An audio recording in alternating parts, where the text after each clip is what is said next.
Yesu ashimwe bene data. Turashima Imana iduhaye uyu mwanya kugira ngo twongere kuganira ijambo ry'Imana. Reka rero dusome ijambo ry'Imana dusanga hano muri Matayo ibice 25. Turasoma umurongo wa mbere tugere hepfo gatoya. Ijambo ry'Imana riravuze ngo icyo gihe ubwami bwo mu ijuru buzagereranywa n'abakobwa 10 bajyanye amatabaza yabo bajya gusanganira umukwe. Ariko muri abo 10, 5 bari abapfu, abandi 5 bari abanyabwenge. Abapfu bajyanye amatabaza yabo ntibajyana n'amavuta, ariko abanyabwenge bo bajyana amavuta mu mperezo zabo hamwe n'amatabaza yabo. Umukwe atinze bose barahunikira, barasinzira. Iryo jambo rivuga ngo barahunikira, barasinzira, uritindeho kuko iki gihe kirimo guhunikira no gusinzira gukomeye ku muntu wari ukomeye n'uwari woroshye. Icyo bita guhunikira no gusinzira byamaze gufata iyindi ntera. Ariko reka dukomeze ijambo ry'Imana. Ariko ninjoro mu gicuku habaho urusaku ngo umukwe araje, nimusohoke mumusanganire.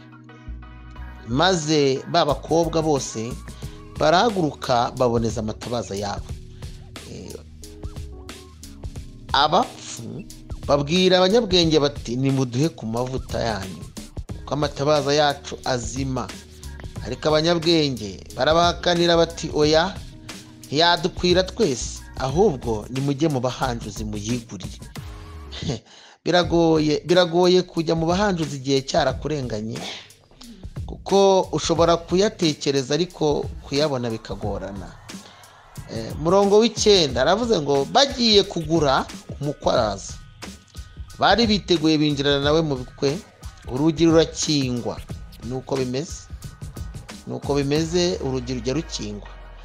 Mwakire neza ijambo ry'Imana. Bene data rero tugiye kuganira ijambo rifite insanganyamatsiko ivuga ngo gusinzirira mu bafite amavuta utayafite bitera akaga. Gusinzirira hagati y'abantu bafite amavuta ariko wari ntayo ufite. Aba bakobwa bose bibwiraga ko bategereje umukwe. Ubu tuzengurutse iyi si yose, reka twe kuvuga igihugu kimwe cyangwa umugabane umwe, twahasanga abantu benshi bategereje umukwe ari we Yesu Kristo.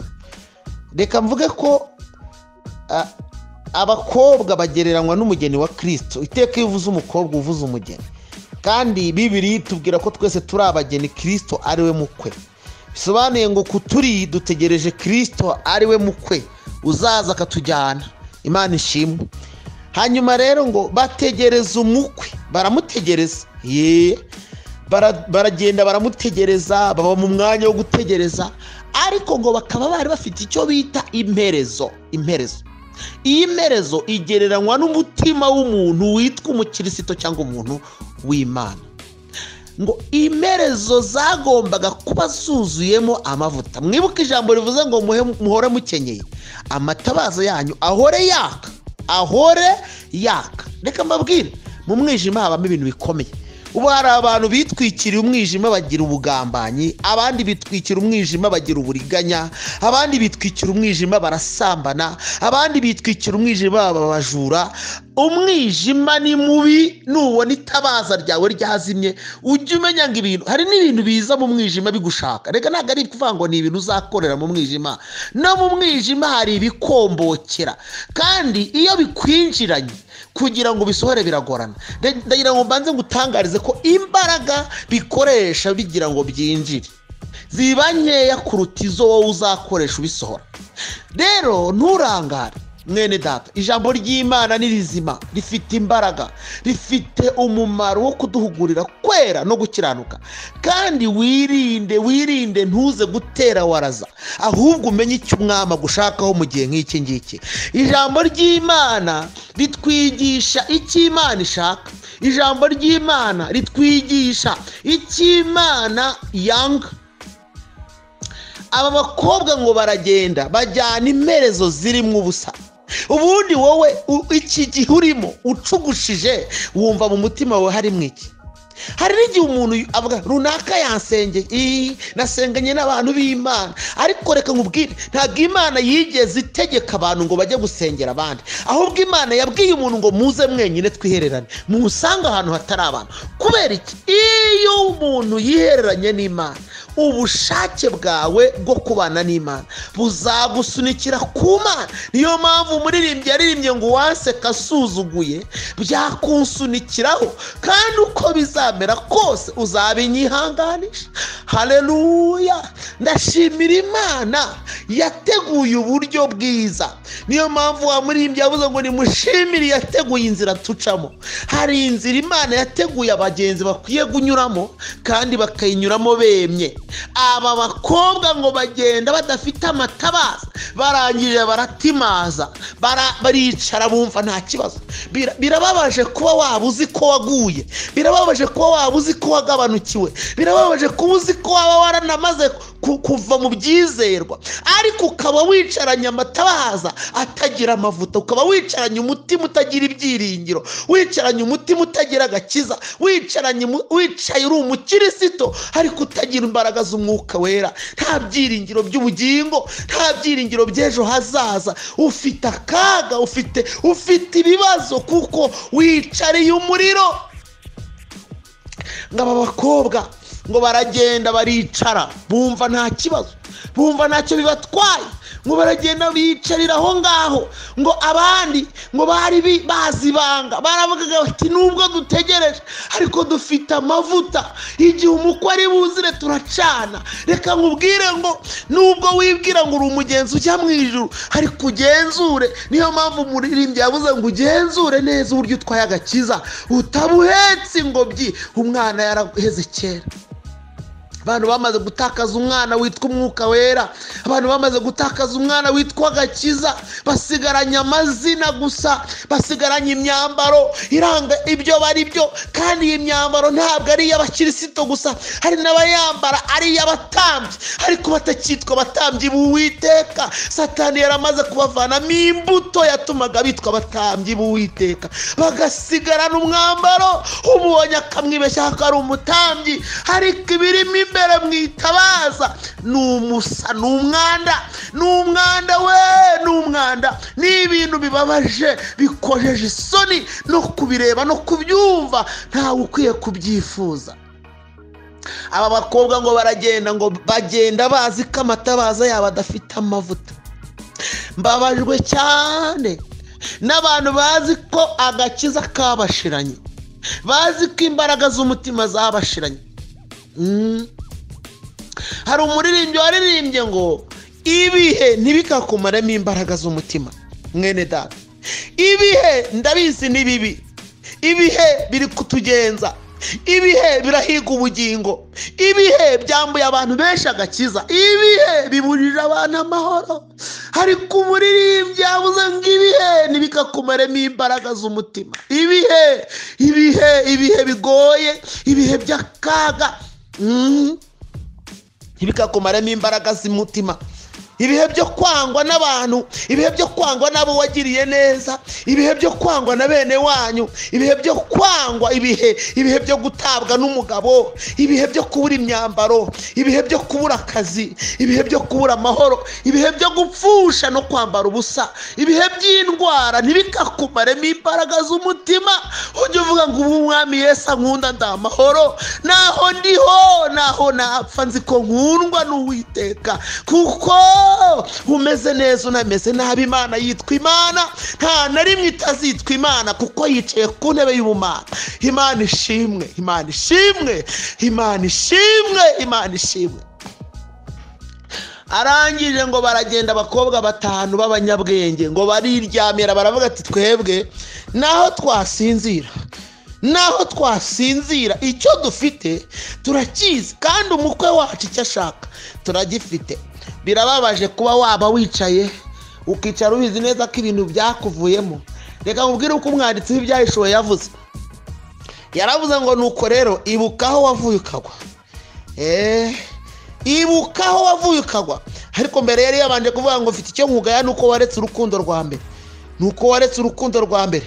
Ageze hirya nanone arongera abango kandi hari n'ikindi nkugaya ngo nugukundira urya mugore witwa Yezebeli wigira umuhanuzi ngo umwe wategetse abantu banjye ngo kurya intonorano ngo akanigisha abagabo gusambana ngo ukamwemerera umuha umwanya muri wowe. Ubu hari abantu bahaye ba Yezebeli imyanya mu mitima yabo.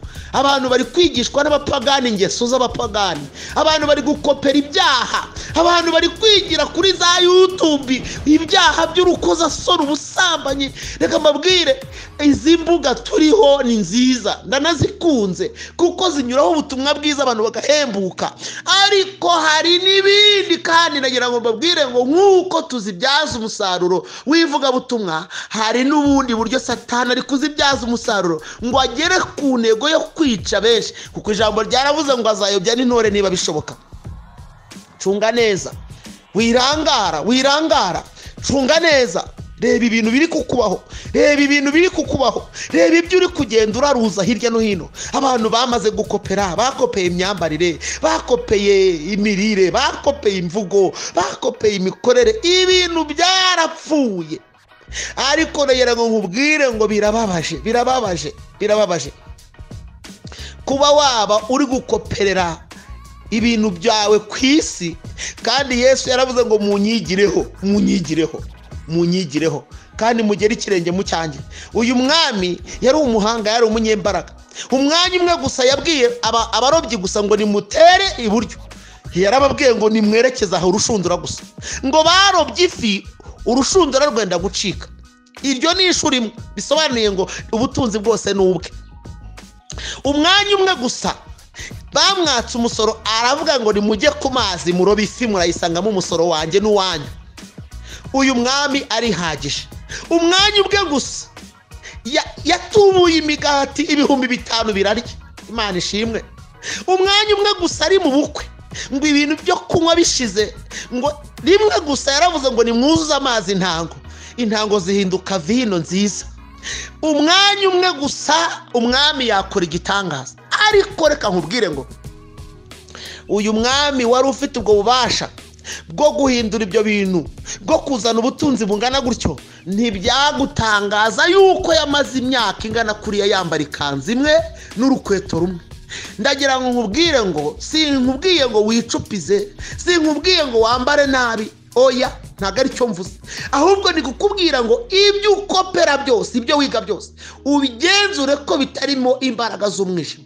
Ibyo ukora byose ubikore ariko wibuka ko uri umugenzi, kandi ubikore ureba ko bitamena amavuta. Reka nkubwire, hari n'abantu bakora ibintu bati ngewe nta muntu nigeze ngusha, ariko niba warambaye nabi cyangwa ukavuga nabi cyangwa ukitwara nabi cyangwa ugakorera abantu nabi, ibintu bituma abantu bagwa mu mitima, ugira ngo ntiwabamaze, ahubwo ugira ngo ntiwabaye imva y'abantu babandi. Imana izakujyana mu rubanza, uri mu rubanza bitewe n'imyitwarire witwaye. Ndi ku ijambo rivuga ngo gusinzirana n'abantu bafite amavuta, cyangwa se gusinzirana n'abanyamavuta wowe ntayo ufite, bitera akaga. Bari abantu bari mu kaga kuko bibushutse, bagendera mu kigare, yasengana n'abantu bati Uwiteka aravuze ngo abahaye umugisha, akavuga ati nanjye Imana irawumpaye. Ariko Imana yaravuze ngo nkunda abankunda bashakana umwete bazambona. Ni iki Imana yari gushingiraho iguhereza umugisha, kandi ubizi neza ko nawe umutima wawe udaherukana n'Imana, ubizi ko muri wowe habamo ubugome, uzi ko muri wowe wifuriza abantu bibi, uzi ko muri wowe uhora wumva muri wowe ufite ishyari, uzi ko muri wowe uri umunyabyaha, uri umuhehesi, uri umugome, uri umunyamoko, warapfuye, ahubwo usigaje ko Imana ikugira neza ukazuka, naho ubundi warapfuye. Ijambo ry'Imana ni rizima, ntuze kuribeshya. Hari icyo byavuze, hari icyo ryakubwiye, ahubwo wigeze uba mu mwanya Imana ishaka. Imana idufashe. Ngaba abakobwa barasinzira bose, barasinzira bose barasinzira. Ibihe bibi bigera ku bantu bose, intege nke nawe zitageraho, ahubwo ikirimo imbere. Ubu hari n'abantu bamennye amavuta mu bitari ngombwa, ugasanga yamennye amavuta ku mafilime, filime ikamumenera amavuta, akareba filime za seri zikamumenera amavuta. Reka nkubwire ngo irya amavuta wamennye muri filime, hari ahantu Imana yarateganyije uzayarwanisha. none wayamennye muri filime. Hagarara urebere ukuntu uzahura n'akaga ugeze imbere aho ya mavuta yarakenewe, none ugahita ubura uko yakoresha. Kubera iki? ntayo ufite. Nyamara Imana yari yateganyije muri wowe, izi ko hari aho uzagera imbere akagutambutsa. None wabuze ubwenge, ufata amavuta uyamena mu bidafite umumaro. Buriya reka nkubwire, ntuzakora ikosa ryo gufata amavuta y'Imana, Imana igusukiye cyangwa Imana iguhaye, ngupfe kuyamena ukonye.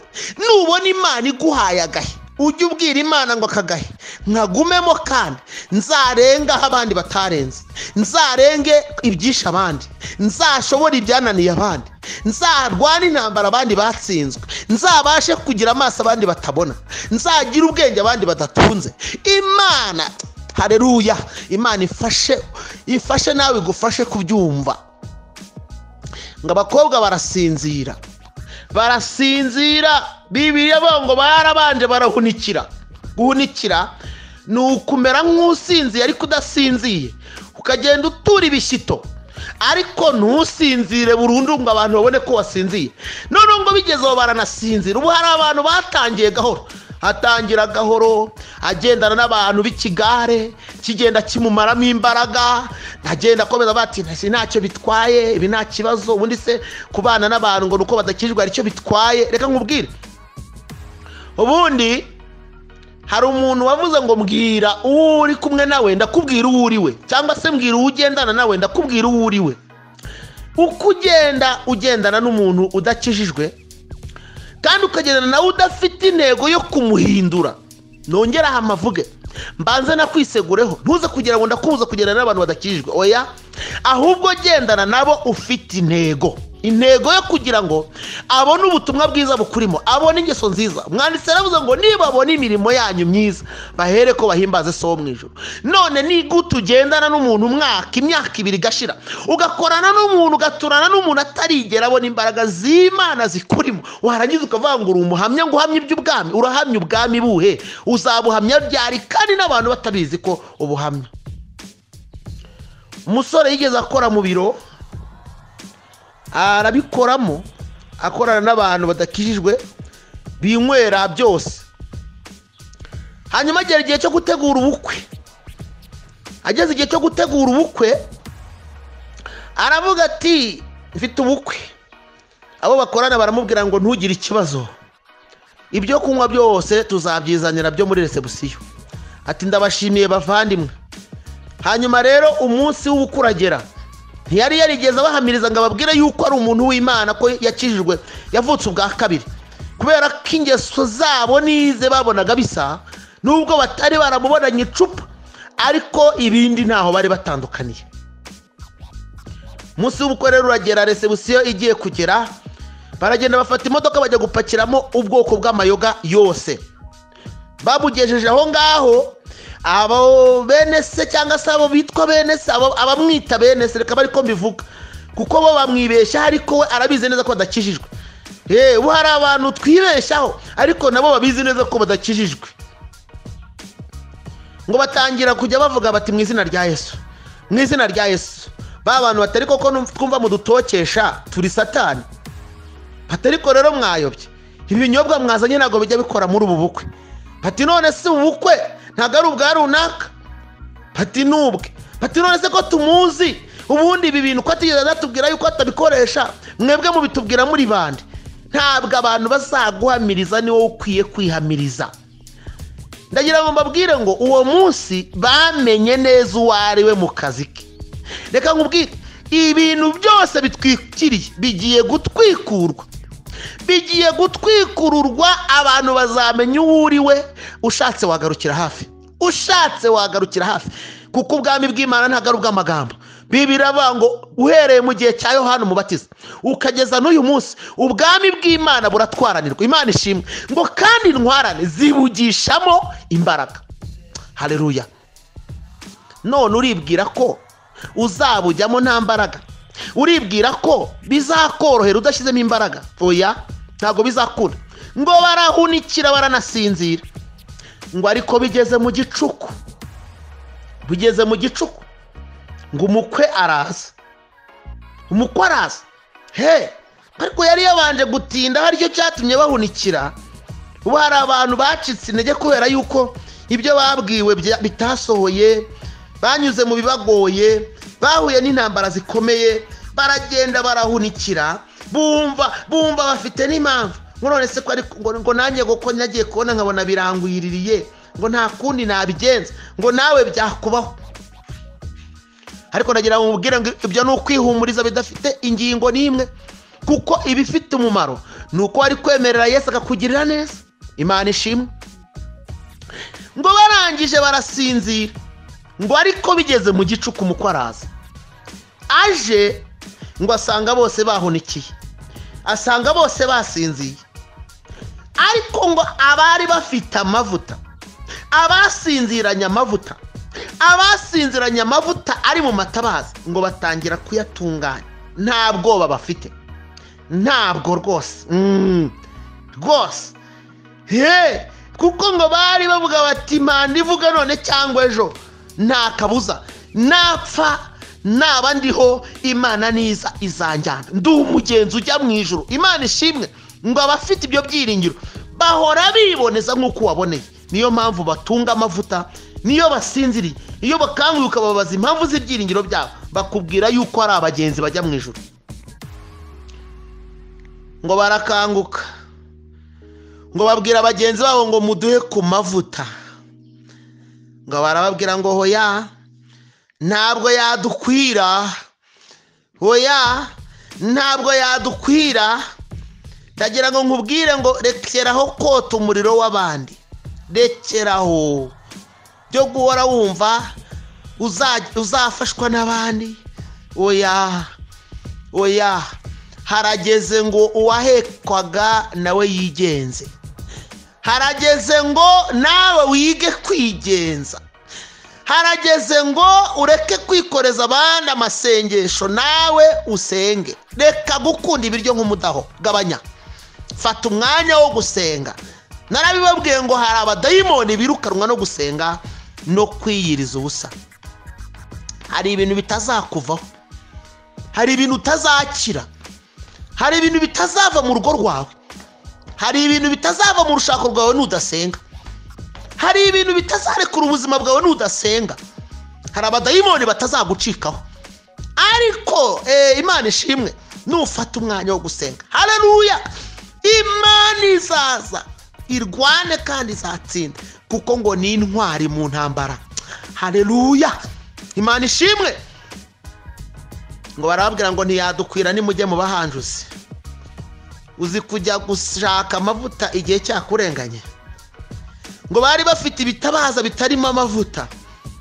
Ubu hari abantu badukangisha ibitabaza bitagira amavuta, bari aho ngaho. Iyo barebye n'ibitabaza ugira ngo ni abagenzi, cyakora bahoze ari bo, ariko uyu munsi bafite ibitabaza gusa. Barimo barakangisha ibitabaza, bafite ibisa n'ibimenyetso. Ubarebanye ibitabaza wagira ngo ni abagenzi, ubarebanye ibitabaza wagira ngo buzuye umwuka wera, ubarebanye ibitabaza wagira ngo bavugana n'Imana, ubarebye bavuga wagira ngo buzuye umwuka w'Imana, ariko ni ibitabaza. Niyo mpamvu bitabatera isoni kuvugira Imana bakanasambana. Imana idufashe. Niyo mpamvu bitabatera isoni gukora ibikojeje Imana isoni n'ibiteye isoni, kuko bamaze kwihuza n'imbaraga z'umwijima. Kuko uyu mwuka ngo yanga umwijima, ngo aho umwijima uri ntabwo haba, ariko ngo iyo ahageze aramurika byose bikaba umucyo. Bamaze kwirukana umucyo nyakuri w'Imana ari wo mwuka wera, basigarana amazina aribyo bitabaza, basigarana amazina. Aya mazina niyo basigaranye. Niyo mpamvu tubareba tukagira ngo ni abagenzi kubera ibyo bitabaza, ariko bamaze gushirirwa amavuta. Ayo bafite ikibateye cyose kirababasha. Ntago bakigira imitima yo kwihangana, nta nubwo bakimenya ibibacira urubanza. Ibiribwa n'ibitaribwa, ibyo kwirindwa n'ibitari byo kwirindwa, byose barabivangavanze. Mu cyimbo cy'ibiryoherera bahashyize ibisharira, mu cyimbo cy'ibisharira bahashyira ibiryoherera. ntago bafite umwuka w'ubwenge. Ba Daniyeli ngo barabimenye bageze i Babuloni, ngo baravuga ngo hari ibintu tutazarya kuko turi Abaheburayo, hari ibintu tutazanywa turi Abaheburayo, none wowe uri gupfa kurya no kunywa. Imana idufashe. Ndagira ngo nsubikira ahangaha, fata umwanya wo kugusengera Imana, fata umwanya wo kukwingingira Imana, fata umwanya wo guhendahenda iyera. Dufatane umwanya, ubwira Imana ngo ntago nshaka kubika itabaza ritagira amavuta, ntago nshaka kumera nk'icyuma kirenga kivuga kirangira. Buriya abahanga b'Abafaransa baravuze ngo ingunguru zirimo ubusa nizo zisakuza. Akenshi iyo umuntu yamaze gushirirwa ibibaye byose arasakuza. Nujya ubona umuntu utazi kwihangana, utazi gusenga, agahora mu ntambara n'urusaku, ujye umenya ko yashiriwe, ujye umenya ko ntacyo afite. Ibibaye ntazi kwihangana, ntazi gutabaza umusaraba, ahubwo arasakuza, ujye umenya ko yashiriwe. Ndagira ngo dusenge, twinginge Imana. Wowe urimo kumva ijambo, winginge Imana yera, uyibwire ngo ndakwinginze, nkiza kubaho ntagira amavuta mu mperezo. Ndashaka amavuta yawe, ndashaka umwuka wawe, ndashaka ibihe bishya, impinduka zimbeho, kandi Imana ikumve kandi ikumvire. Imana ibagirire neza. Murakoze cyane. Mwami wacu Yesu Kristo, turagushimiye, ni wewe wera. Ndasenze kugira ngo umuntu wese wumvishira ijambo umuhereza amavuta, umukureho imbaraga z'umwijima, imperezo ye wongere uyuzuze. Dayimoni wamuhigaga ahunge, imbaraga zazimufiteho ububasha zihunge. Imyuka mibi yose tuyiciye intege, iyi myuka yamufashe, ibi bihe by'ubukonje tubimenagurishije imbaraga z'umusaraba. Amavuta y'Imana niyimura akazu k'abazimu, agahuru ka dayimoni tugatwikishije umuriro w'Imana. Dukongoye ibidafite umumaro byafashe umutima we, dukongoye ibidafite umumaro byafashe ubugingo bwe, dukongoye ibidafite umumaro byafashe umutima we. Amaso y'umwuka ntakibona, amatwi y'umwuka ntacyumva, yubatse ibidafite umumaro muri we. Ariko duhamagaye umwuka w'Imana yongere kumwubaka no kumusana. Umuntu wawe yongere kugira uburyohe, yongere kugira amatwi yumva n'amaso yitegereza, kandi umuhe ibihe bishya kugira ngo agakiza kawe kagwire muri we.